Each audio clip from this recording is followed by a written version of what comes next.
Hello everyone and welcome back to another anatomy tutorial. This is Dr. Alaiyan from the Veterinary Anatomy channel. Today in this tutorial we will talk about the bones of the skull of the horse.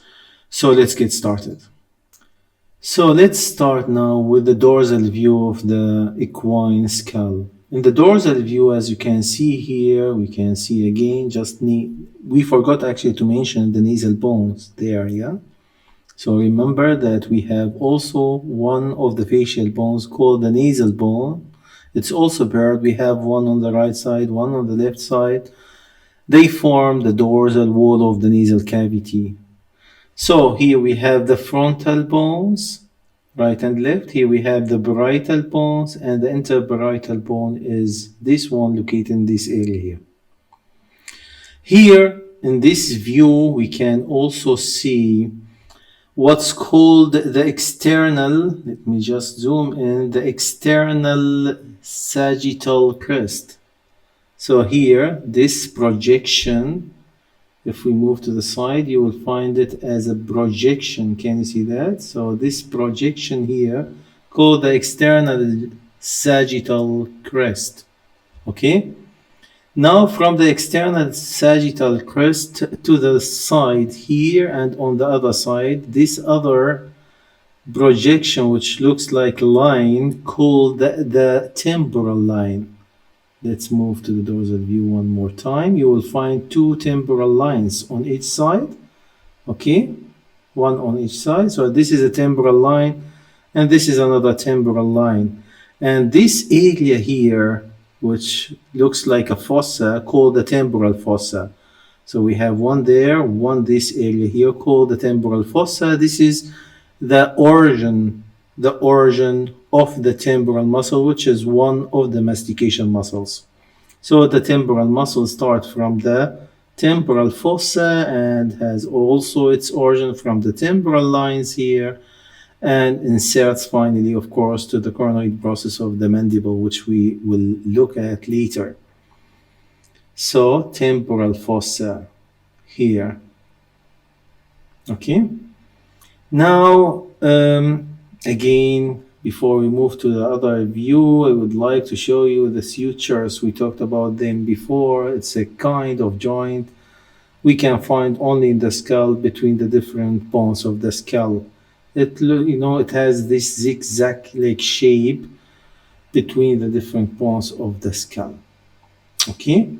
In the caudal area here, we have another crest, which we are going also to look at in the caudal view, called the knuckle crest. The knuckle crest. The name comes from the knuckle ligament, actually, which in the horse inserts or originates from the first spinous process of the first thoracic vertebra, and inserts finally to the knuckle crest of the occipital bone here. Knuckle crest. Okay?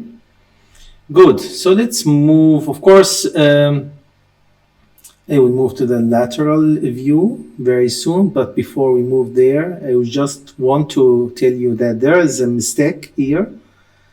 One mistake in a scanning, I would like you to help me to find this mistake. So we'll talk about it later. Think about it. Take a look at this dorsal view and let's find the mistake at the end. Let's move and look at the lateral view, and let's go to this side here. I think it's more clear in this scanning. Okay, so firstly we will talk about the lateral view. We will focus a little bit more about the caudal part of the skull here. So of course we say that the main bone forming the lateral wall of the cranium is the temporal bone. Yeah, this is all the temporal bone. Here in the lateral view we can also see this arch here called the zygomatic arch. This is the zygomatic arch. The zygomatic arch is formed by two processes. The first one here, which I'm pointing on here, is part of the temporal bone. This process is part of the temporal bone. And the other process is this process here, which is part of the zygomatic bone. Okay? So this process from the temporal bone called the zygomatic process of the temporal bone. Zygomatic process of the temporal bone. While the other one here called the temporal process of the zygomatic bone. Temporal process of the zygomatic bone. Try to find how we name these processes, you know. So it's this one here, for example, it's part of the temporal bone going toward or in direction toward the zygomatic bone. So that's why we will name it as zygomatic process of which bone? Of the temporal bone. In the same way, we use the same technique to name this process here, which is moving toward and articulating somehow with the temporal bone. That's why we name it temporal process of which bone? Of the zygomatic bone. Okay? Now we can also here in the horse find that another process comes from the frontal bone, the lateral view here, to join the zygomatic arch. This process here. This process called the zygomatic process of which bone? Of the frontal bone. Zygomatic process of the frontal bone articulates and meet with the zygomatic arch, and that's why in the horse you will find that the orbita is completely closed. Do you remember in another video about the skull of the canine? We said that the orbita is not completely closed. Okay? Here it's completely closed. So what the name of this process is the zygomatic process of the frontal bone. What else we can also see in the lateral view? Let's go here to this area here. In the lateral view, and we can firstly, for example, see some of these foramens here. Can you see these foramens? These foramens are foramens leading to the temporal meatus. Now, in this view also, we can see this big opening. Of course, according to the scanning, we cannot really, scan the foramens, and that's why you will find that most of them are somehow closed. So here it's a big foramen called the external costicus meatus. It leads, it's connected to the external ear, of course, and from inside, you will lead you to the tympanic polla, where we have the middle ear. So this one here is the external costicus meatus. Just behind this, we have a very famous process here called the mastoid process. This is the mastoid process, where many muscles are inserting to this process, the mastoid process. Okay? Now I will try just to keep, talking about the structures in the lateral view. Here we can see at this level here the knuckle crest again. It continues here on the side with another crest here. We can name it as the supramastoid crest because it's located just, above the mastoid process, the supramastoid crest. In some books, I found some anatomists, naming this crest as a temporal crest. Okay, good. In the lateral view here, of course, we can also see the paracondylar processes and the right occipital condyle there. If we move a little bit cranially, let's just move cranially, and this is something very special in the horse. From the zygomatic bone and partially from the maxilla, you will find this very developed crest here, very, very developed crest in the horse called the facial crest. This is the facial crest. It's something you can palpate, you can see even on live animals, on live horses, of course. Okay? Here, inside the maxilla, let me just try to put in the middle. Here we can see one very important foramen located in the maxilla called the infraorbital foramen. The infraorbital foramen, so we name it infraorbital according to their position, to its position, just somehow below the orbiter. The orbiter we have there, and this is the mistake which I talked to you or told you before. We should actually in the horse have another foramen here called the supraorbital foramen. I will show you this foramen in another skull. It should be completely closed.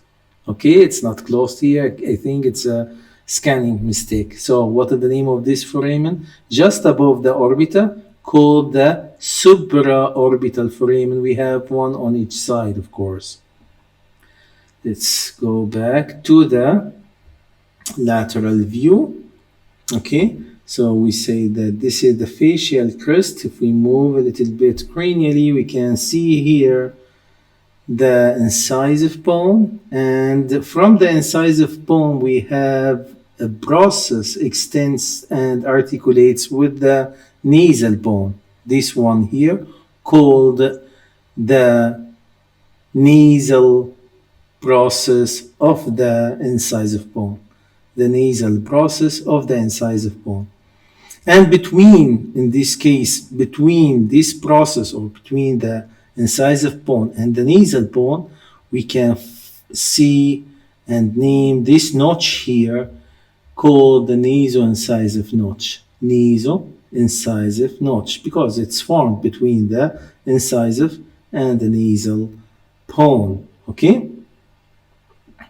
Of course, here inside the maxilla, we can see the premolar and the molar teeth. Of course, the place, I was asking you several times about this. So the place where the teeth are embedded inside the bone called the alveolar processes. So that means if we go to this area here where we don't have teeth in the incisive bone, this is here what's called the alveolar processes, place of the teeth. Okay? Now, as we are here in this view, let's just talk a little bit more about the orbital or the orbital cavity. The orbita is formed by several bones, as you can see here. So several bones comes together to form this cavity here. Let's go through these bones. The first bone we can see here, the zygomatic bone. As you can see, it forms also like part of the orbita. The other bone is here, the lacrimal bone. The lacrimal bone, it extends also to inside and forms also part of the orbital cavity, where we will talk about this also later. Inside the lacrimal bone here, inside the orbita, we have a small depression called the lacrimal fossa, and there's also one opening there to connect, the orbita here to the nasal cavity, forming like a tunnel or canal there called the nasolacrimal canal. Okay, I will try also to talk about this later.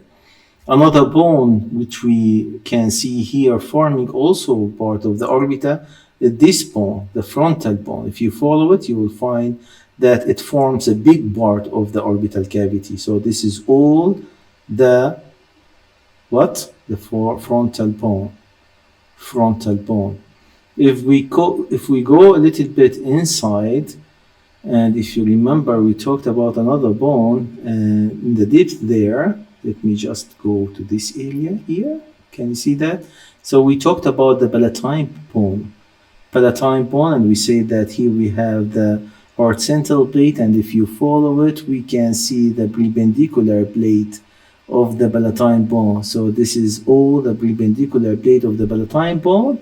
So that means the palatine bone forms also part of the cavity, orbital cavity. Another bone is also there to form part of the orbital cavity is the sphenoid bone, which has like a specific, this is the sphenoid bone, but it has wings actually here. It forms also the caudal part of the orbital. Yeah, can you see the sutures here? This is all the sphenoid bone. So it forms also the caudal part of the orbital cavity, okay? We can see several foramens inside the orbita. I would like to talk about all foramens at once, at the end of this video. Okay, so we talked about all what we can see in the lateral view here. Now I will move to the ventral view. Here in this area caudally we have the two occipital condyles for the articulation, again with the first cervical vertebra, which is the atlas. Parallel to it, here on each side we have the paracondylar processes. If we move a little bit cranial or rostrally, here we can see the two tympanic bulla, so one on each side, which is part of the temporal bone. Normally here in the horse, I don't know if it's very clear, there's extra projections like a process moving forward from here and there called the muscular process from the tympanic bulla. It comes here forward, muscular process.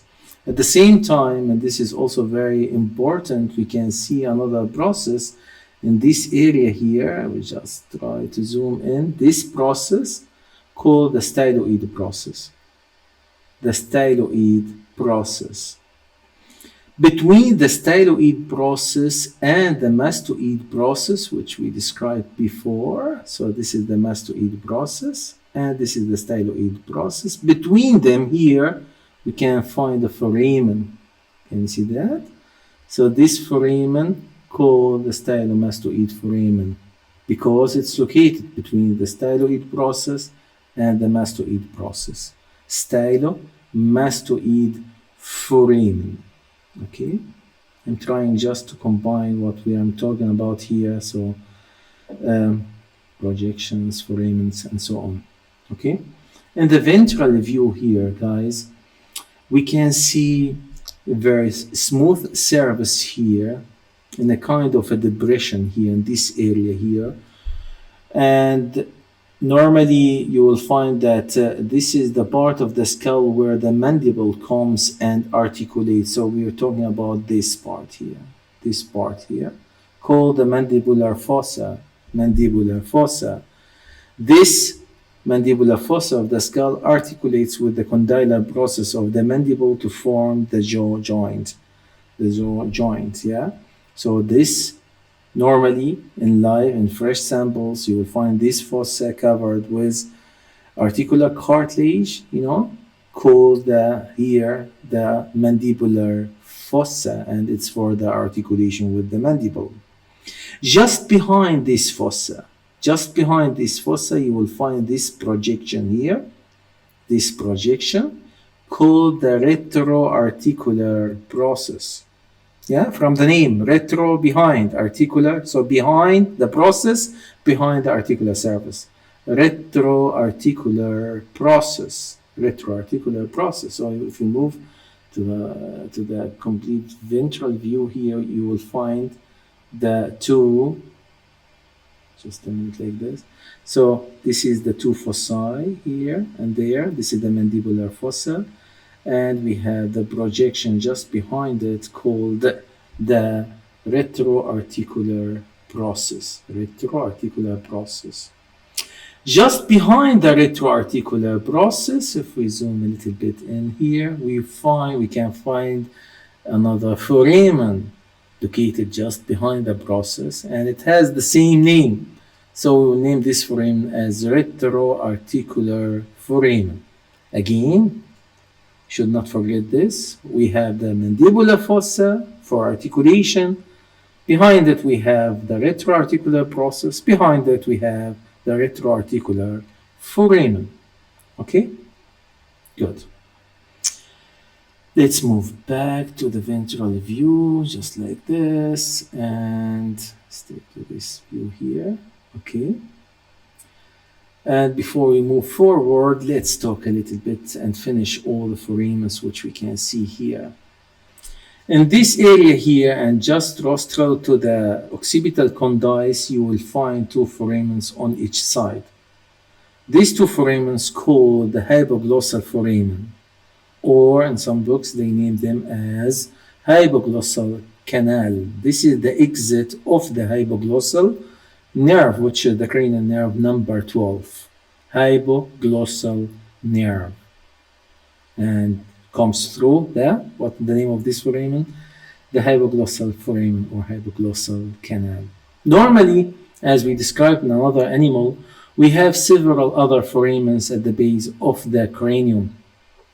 Okay, let me just remind you about this foramen. So we described in the dog one foramen called the spinous foramen. We have the oval foramen and we have the carotid foramen. And caudally here we have the jugular foramen. Here in the horse, you will find that all of these foramens are connected to each other. So they are not separated, they are all connected to each other to form one big foramen called the lateral foramen. Lateral foramen. The caudal part, this one here, we still name it as jugular foramen, the jugular foramen. Just to remind you, the exit of two very important nerves, you know, the glossopharyngeal nerve and the vagus nerve. While here, we still be able, if you look exactly, to see the borders of these foramens. Can you see that? So there's always like a small pony ridge here between the foramens. They are all connected to form again, what is the name of this big foramen? The lateral foramen. Lateral foramen. But of course, if we consider, if you want, of course, to name the old foramens, let's say here in this case we don't have foramen, we have notches. So you can, in this case, go ahead and name this one as, for example, the carotid notch, you know, the spinous notch and the oval notch. But again, they are all here fused together to form the lateral foramen on each side, of course, yeah, here and there, here and there. Again, we will still name this one here as jugular foramen, jugular foramen. Okay, good. Let's move to this area here. Actually, I would like also to tell you that in the horse, at this level here, we can see two big projections. Let me just move to the side here. So you will see that this area, it has like a projection here. It's developed here in the horse called the muscular tuberosity. So this is the muscular tuberosity, and this one is the one we talked about before from the temporal bone on and exactly from the tympanic bulla here, called the muscular process. So muscular tuberosity here, but muscular process here. Okay? This is a good view to describe again. Yeah, if you remember. Do you remember the name of this process here? Yeah? Think about it. This is the styloid process. This is the styloid process. Do you know the function of this process here? This is the connection between the hyoid bone and the skull. So that means the hyoid bone is fixed to the skull exactly to the styloid process here. And remember that in the dog there is no styloid process, yeah? Here, once you remember the styloid process, remember the mastoid process and the foramen between them, the stylomastoid foramen, okay? The stylomastoid foramen, just for your information, I don't know if I have to mention all this. So this is the exit of the cranial nerve number 7, which is the facial nerve. Facial nerve. Okay? Now let's move to the orbital cavity, where we can find actually a lot of other foramens. Here in the orbital cavity, and before we go inside, we can see one foramen outside here. Yeah, you need to see the complete view, I think. This foramen called the caudal alar foramen. This is the caudal alar foramen. The caudal alar foramen, if you go through it, you will exit again at this level through the rostral alar foramen. Rostral alar foramen. So that means, and again, as I said before, it's really not easy to see all the foramens in the 3D scanning. But from this area here, we have normally one foramen, which is, connected to the caudal alar foramen. That's why they name it cranial or rostral alar foramen. They form between each other a canal called the alar canal and the alar canal. And let me here, if you are interested, to tell you that there's one very important artery moving through this alar canal, enters the caudal alar foramen called the maxillary artery. So the maxillary artery enters the caudal alar foramen and exit through the rostral alar foramen, while from the brain inside the cranium we have the maxillary nerve, which just join the artery on the way inside the canal and exit through the rostral alar foramen. The rostral alar foramen. Okay, now let's go inside the orbital cavity. Again, I just want to show you the complete view again, to be able to know where we are. So now we are going to the orbital cavity. There you can you see that? We have one foramen here, and very big fissure, or very big foramen, if you want to name it like this, here. The upper one called the ethmoid foramen. The upper one called the ethmoid foramen here, where the ethmoid nerve comes through and of course innervates the eye muscles. The other one here, it's round foramen, called actually the optic foramen or optic canal, according to some other anatomists. Optic canal, where the optic nerve leaves the eye pole and moves through this foramen to the brain. Optic nerve is the cranial nerve number 2, if you remember that one. It moves through, again, this foramen is the optic canal. And the last one, which we can see here, it's very big in the horse, called the orbital fissure. The orbital fissure, where we can find the the opening of the rostral alar foramen here. The orbital fissure. Okay. Again, quickly, the ethmoid foramen, the optic canal, and the orbital fissure at this level here. Now, I would like to stay inside the orbital cavity, but I will go and look at the rostral part of this cavity. And as I mentioned before, inside and at the level here of the lacrimal bone, we have what's called the lacrimal fossa and the small opening which lead us to the nasal cavity, forming what's called the nasolacrimal canal.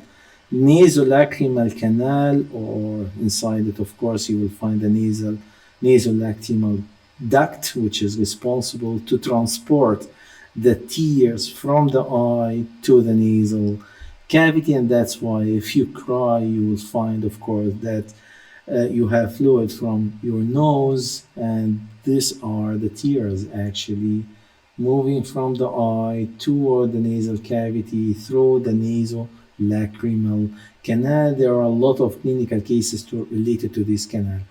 Now I would like to look at this area here inside the orbital cavity, and that's why, again, I would like to show you the complete view. Can you see where we are?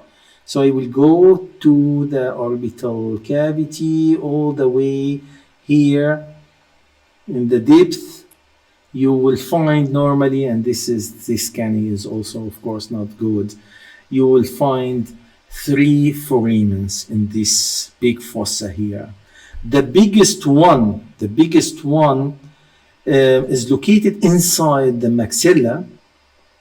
This is the maxilla. So inside the maxilla, called the maxillary foramen. Maxillary foramen, if you go through the maxillary foramen, you will end up, or you will go, or you will exit the infraorbital foramen, here. So through the maxillary foramen there, you will find the maxillary nerve and the maxillary artery moving inside the maxillary foramen. On the way, these two structures, the maxillary artery and the maxillary nerve, because they are inside the maxilla, guys, they give branches to the teeth in the upper jaw, in the maxilla. So the maxillary nerve gives the dental branches or dental nerves to the teeth, and the artery supply also the teeth with blood. After they both exit the infraorbital foramen here, we will name them as infraorbital nerve. Let's go back to the orbital cavity. There again, we said we have the biggest foramen called the maxillary foramen. Medial to it, we have two foramens next to each other. The first one called the caudal palatine foramen, and the second one called the sphenopalatine foramen. How can we differentiate between them? If you are in the anatomy lab, try to put the catheter inside it, and you will find, if you put in one of these foramen a catheter, and you will end up exiting a foramen here inside the palatine bone, this one here, called the major palatine foramen. That means you were through the caudal palatine foramen there.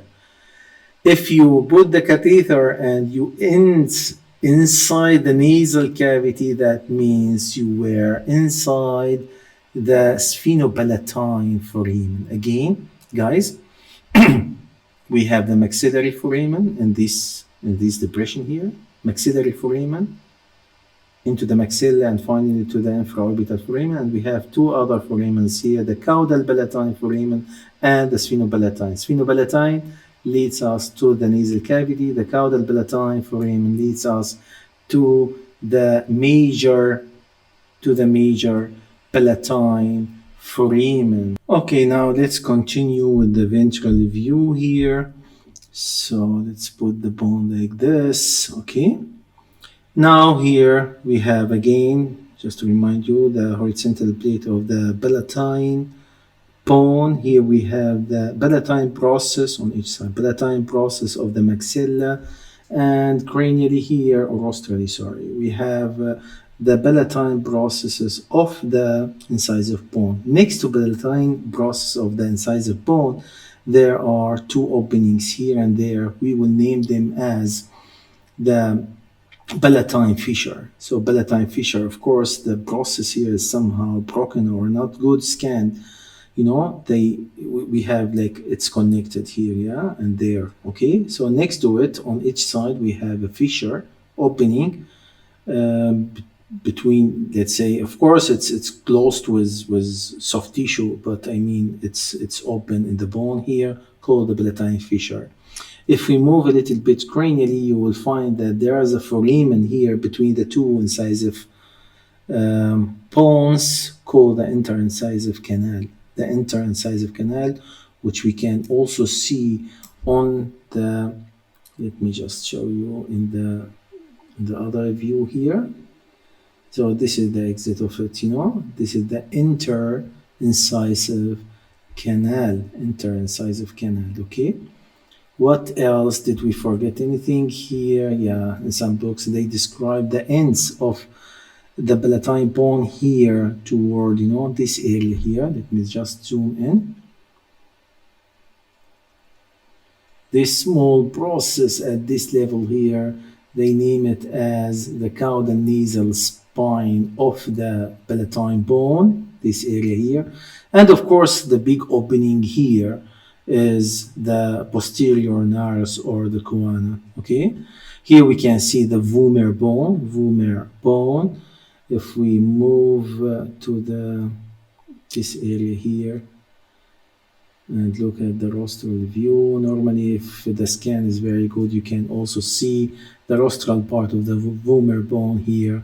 Inside the nasal cavity, of course, we have the nasal concha, which we would like to describe on another model, 3D model. So that's everything for now. If you have any question, go ahead please and write them in the comments, and I will try my best to answer them.